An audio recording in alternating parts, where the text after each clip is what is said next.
back at the Organic Truth Podcast. Let's go. I want to start this off real quick and fast. Fast, quick, whichever one first. I want to ask you a question. And if you're listening, I really truly want you to answer this. Because this is a question that you're really deeply going to have to either dig down deep to answer, or you're just going to answer on a superficial level without even thinking.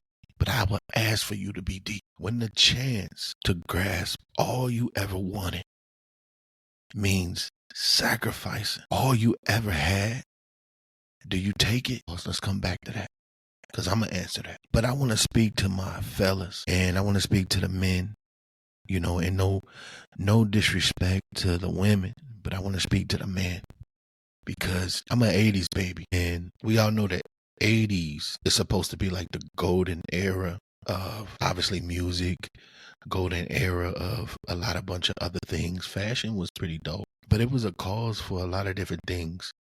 We all come from different cultural backgrounds, and I always like to say even if we don't look the same and we're not the same ethnicity, the only thing that separates us is our culture. That could be language. It could be just how we were raised, because I believe we all have the same, I don't want to say goals, but the same mission when it comes to just us being human beings. And especially if you're raised in a family, you just want your kids to be better, to do better, to think better, and to respond better than what you did. Especially if you come from a place where, things wasn't always the best for you. And I know that can be everybody's story. But what makes the individual story unique is not just how they tell it, but it is how they came through it. Because everybody comes through it differently. Everybody comes through adversity. Everybody comes through childhood trials and tribulations and trauma. Everybody comes through differently. No two people breakthrough coming out story is the same. Might have the same setting, but the way I tell it and what actually happened and what you had to do is different, because nobody was there at that moment in your life when you had to go through it. When that moment, it was scary, terrifying. So I'm speaking to the fellas, who suffer in silence. It could be one or two things. It could be a powerful thing, or it can be something that destroys you. You say, Living, what you talking about? Suffering in silence. What is that? What could you possibly be talking about? It's those moments where you had those talks to yourself, things you're doing that ain't good for you. It's those moments when you have to truly either ask yourself, are you going to practice some of the things that you preach? I hold myself accountable. Am I a human being? Do I make mistakes? I do. But like I said, the story ain't about how you tell it. It's what you do. It's what you do to get through, or to make a decision to change, or to learn, or to figure out how to be better, how to navigate through these waters. It's troubling, but you got to do it. You got to do it. And I say it's okay for you to have conversations by yourself. It's okay for you. I'm pretty sure my kids probably look at me and they probably think I'm crazy. I mean, sometimes, they catch me and they say, who's you talking to? And at that moment, it's like, I'm not really thinking in a sense of like, dang, I actually have to explain this, because that does sound kind of crazy. You hear your parent in the other room talking, thinking he's talking to somebody. It's almost like a scary movie if I had to look at it from their perspective. So at that moment, I'm not thinking about that. So I just simply say, I'm just thinking out loud. And those sometimes be the most powerful conversations. Not when you answer your thoughts, but when you listen and you can hear it. You can hear it without speaking, but we all know, and if I know that there's power in the tongue, and when you speak life. So listening sometimes to yourself, speak, it helps. It ain't no different from you going to that bathroom. And most public speakers, they'll give you these tools to where you stand in the mirror, in front of the mirror, and you talk. You speak to yourself. You just talk to build that confidence, to build it. But getting back to that suffering and silence. I mean, there's so many things that men we have to deal with, right? And what society says and they put upon us, because the narrative is changing. It's changing. I listen to the generation now and the dating scene and relationships. I mean, it's really topsy turvy. It ain't nothing like what it was when I was coming up. It's so different. So when you going through something, our generation, we was taught to hold it in, to bury it, to not speak about it again. Stay strong. Men, you don't get to cry. You don't get to talk about your problems. You don't get to whine about it.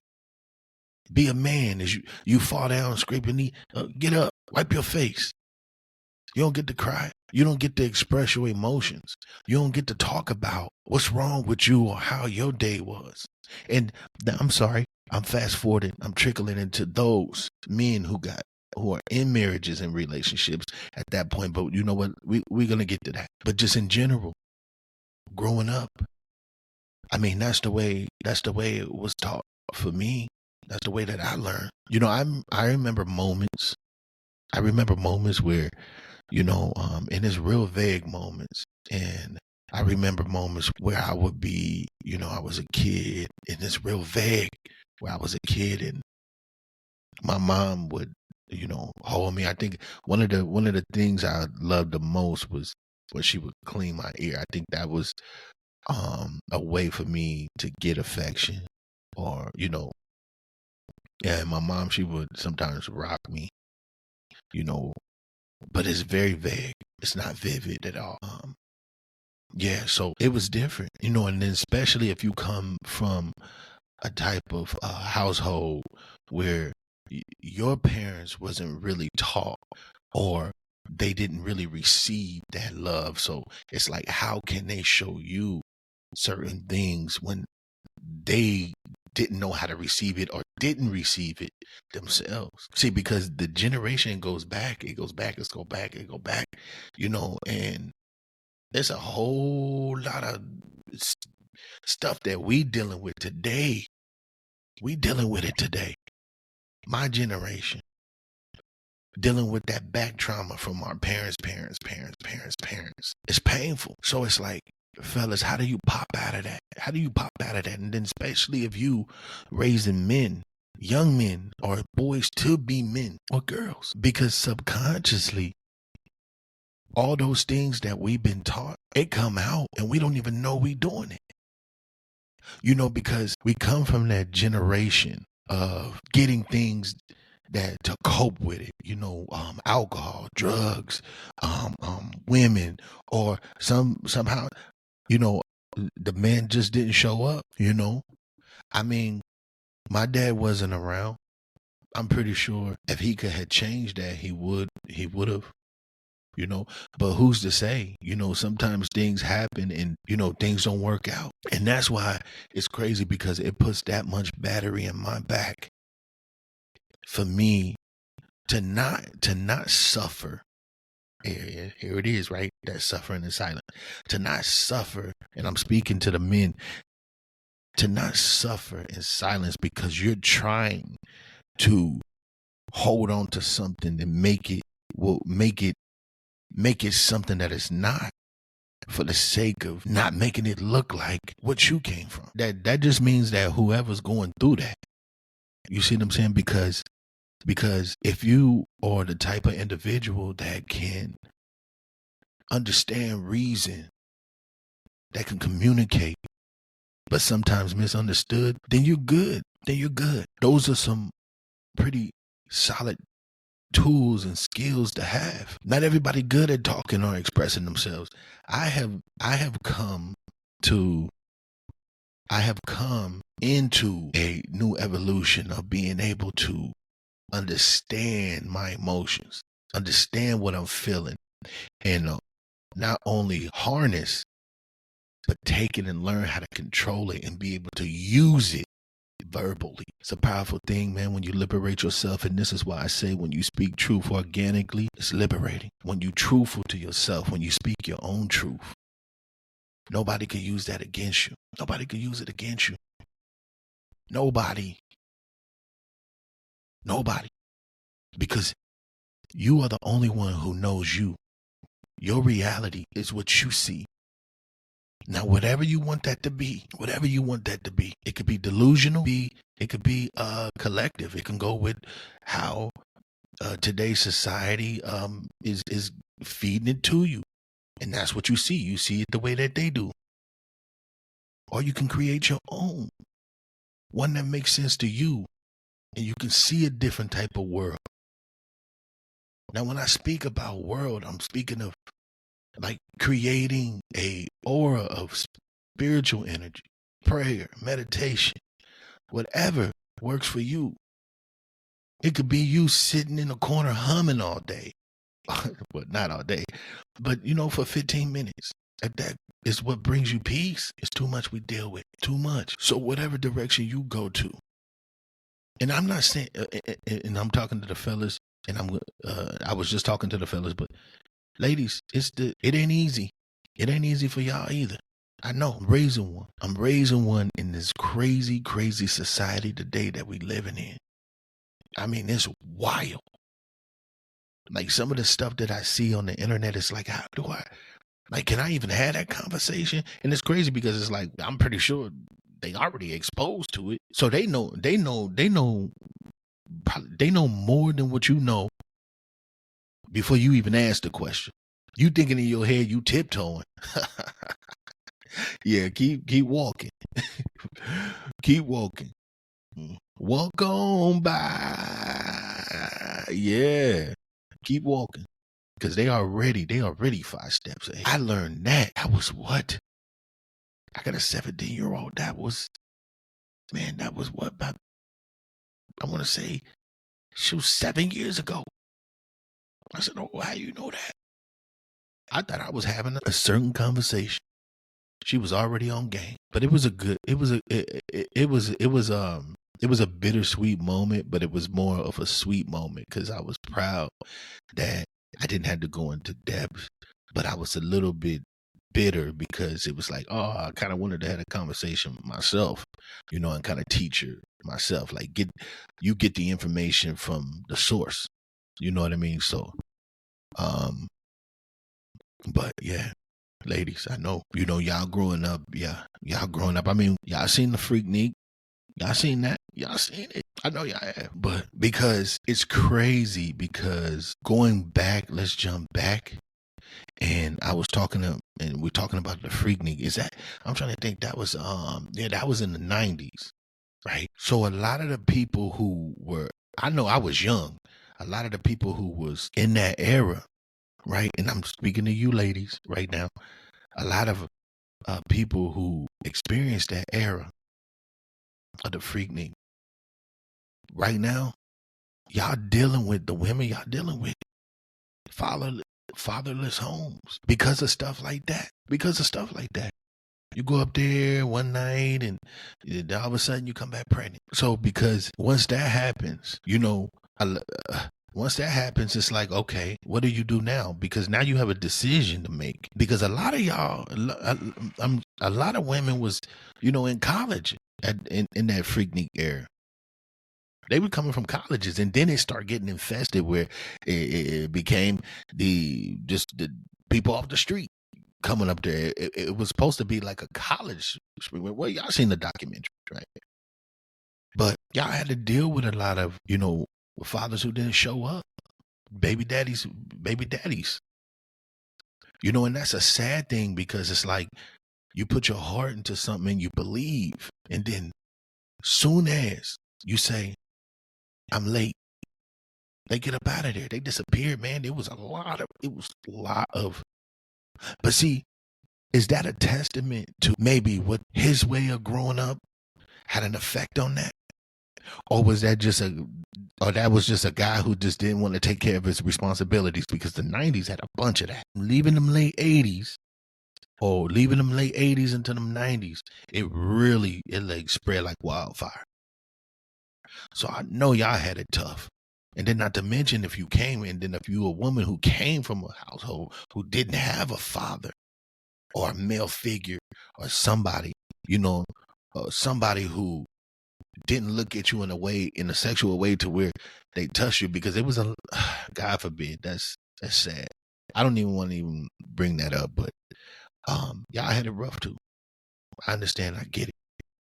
And you don't have to suffer in silence either. But the most important thing is this: there's no better time like the present. Learning to cope with those feelings and emotions, to be able to express them in a way to where it ain't anger, it's not frustration, because I'm totally guilty of that. I'm 100% guilty of that. Man, I'd be the one pop off quick. What?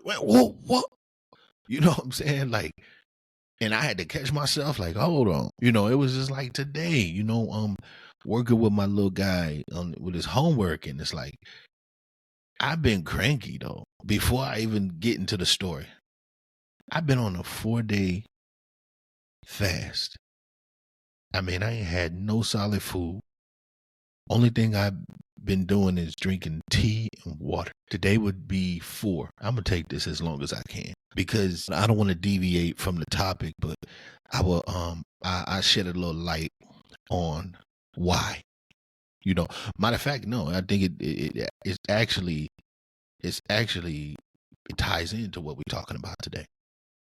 And why? Because I feel like this is my personal accountability, for all the times that I said I was going to do something for myself. And actually, when the day came, I did something different. So I'm always the one being that encouragement, always the one trying to be that motivation, not trying to being that motivation to do the right things. And then when I turn around and I look up, it's like, you ain't practicing what you preach. You ain't practicing what you preach. You think because you went 2 days, or you think because you're convincing yourself you're going to start Monday, or you're going to start next week, or, you know what I'm saying? Like, no, that's unacceptable. And I think with certain things, when I look back at it now, especially like being in my prayer and being in, just my spiritual zone, like I said earlier, the suffering in silence, or suffering can be a good thing, or it could be a negative thing. For me, I felt for all the times that I didn't follow through with myself, this is my way of showing, like, hey, listen, any appetites, anything that I couldn't control, that I couldn't overcome at that moment, I'm showing it. This is my suffering, because sometimes you have to suffer to be able to overcome something. Because nothing, and I say this respectfully, nothing comes without sacrifice. You always gonna have to make a decision, always. So I don't want to sit here and be making it seem like I'm glorifying suffering and stuff like that. No, because that ain't the type of suffering I'm talking about. Being able to hold yourself accountable spiritually for certain things that you know that you better at. You know you better than going in whatever it is you do. You know you better. That's not saying that I'm better than you or somebody else is better than you. No, it's you versus you. You know you better. I just told you your reality is yours. You got to live in it. You got to deal with your transgressions and the choices that you make. Trust me. I deal with mine. So this is my call to myself to say, okay, how much are you willing to suffer to show that you got control and you can overcome any challenge that's in front of you? Now, I'm not talking about that type. I'm not talking about, like, for me, like fasting. I mean, I'm trying to suffer that I pass out or fall out or anything like that. No, you go as far as you feel like you believe you need to. or how strong you think you are and can endure. But when you're in the midst of that awakening, make sure you have some type of spiritual connection, because you're dealing with some things internally, or you're going to, especially if you're the type of person that has, that's real kind of like in tune with certain things, like, and when you're trying to find that, oh, what's that? What's the word I'm looking for? When you're trying to, that self-discovery, when you're dealing with that self-discovery, because I really truly believe that in order for you to be able to come or become whatever you're trying to become, you must get lost first before you can be found. I don't know how you take that or how someone would take it, but I guess I'm going to just leave it right there. I'm going to just leave that right there. But I will say this to man or woman, anyone, whatever journey you take, there's no better moment like the present. You don't have to wait. You can start now. Just because you didn't do it tomorrow, you didn't do it last week, that's the past. We're not going back to the future. We're staying right here in the moment. And that goes and that goes for and that also goes for my men who might have made bad decisions, who weren't there for their kids, or who weren't there for someone that they love. It's okay for you to be able to change something now in the present, because we don't know how long we're going to live for tomorrow. So saying it's tomorrow, saying I do it next week, you ain't granted that. You ain't granted that. You granted right now. What did Cat Williams say? Cat Williams say, if you get yourself to a place to where you wake up and you say, okay, all right, I'm going all out. I'm going to live this day like it's my last. And then when you get to the end of the day and you about to lay down, you would say to yourself, all right, now you about to go to sleep. We don't know if, and this ain't verbatim. He didn't say this verbatim, but you about to go to sleep. You say to yourself, you about to go to sleep. Now this could be it. Did you accomplish or live your life to the fullest? Because you don't know if you're going to be able to get up tomorrow. That's powerful, man. That's powerful. See, because we all know what's inevitable. You're born and then you removed, then you perish. For me, what way do I want to perish? I think I don't want to perish with fear. I don't want to perish with disappointment to my children and my family, my wife. I don't want to perish without purpose, without giving purpose to this planet. So what I do is I'm using the method that there's no better moment than the present. And that's a choice that I made to fast and see how long I can deal with that. Because that's suffering. I'm not saying to the magnitude of like, oh, I'm going, not that. No, I'm talking about like putting your body, a boxer, all the training and all the stuff he has to endure, all the working out, and then putting his body through all that suffering and stress, not being able to eat certain things, and then sometimes some fighters they trying to make weight. You walk around 150, you trying to fight, so you got to make that weight. They suffer. They put themselves under tremendous stress. But why do they do it? Because they look to accomplish a goal. So figure out what you will suffer for, what you will put yourself under tremendous stress for. And when you figure that out, understand this. Make sure you have purpose for what you're doing, because don't be going not eating because, let me put this. No, don't be going not eating because Living said, oh man, if I want to manifest certain things or this, that, and the third. No, have a purpose. Have a goal, have a reason, have some, and make sure you give yourself clarity as to why you're doing what you're doing and where you want to take it. But yeah, give it meaning, because fasting is not an abnormal thing. I mean, God bless the Muslim community just got off of Ramadan. I know I got a few people that I'm really close with, and they tell me all the things that they do, and for however long, You know, and some don't make it to the end, even in the Christian church. We fasted, so it's not a normal thing. When it says in the Bible, if you want something and you want to, sometimes you have to go into fasting, you know, because that shows your discipline for what you're trying to do and what you're trying to accomplish. But you have to stay in spiritual prayer too while you're doing that, because that's the purpose.